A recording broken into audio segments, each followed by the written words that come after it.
Turn on subtitles for better understanding. Choose subtitles in your language. O verbo falar.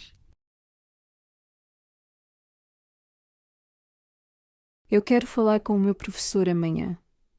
Ele vai falar com o chefe depois do almoço. Ela precisa falar mais devagar. Eles gostam de falar sobre futebol. Eu falo devagar quando ensino português.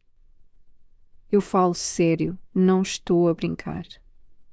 Tu falas muito bem inglês. Tu falas sempre durante as aulas. Ele fala sobre política com entusiasmo. Ela fala com os clientes ao telefone. Nós falamos sempre em português em casa. Nós falamos com o diretor antes da reunião. Eles falam alto no café. Elas falam de moda e viagens. Vocês falam muito depressa.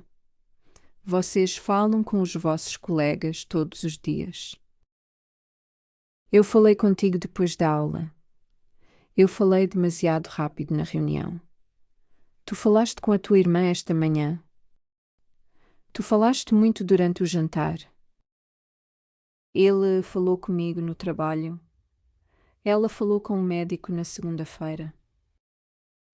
Nós falamos com os nossos amigos. Nós falamos sobre o filme que vimos.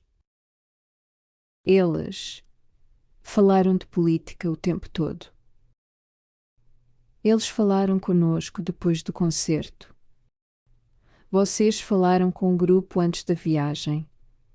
Vocês falaram demasiado alto no restaurante. Eu vou falar com ela amanhã. Eu vou falar contigo mais tarde.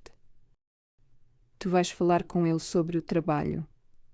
Tu vais falar com a tua mãe esta noite. Ele vai falar com calma para não criar problemas. Ela vai falar tudo o que sabe.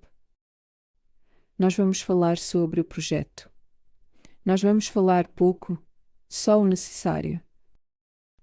Elas vão falar sobre a viagem a Paris. Eles vão falar com os pais no fim de semana.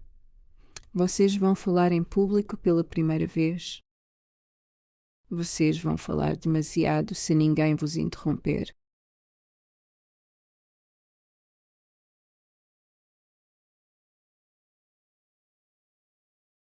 Obrigado por assistires.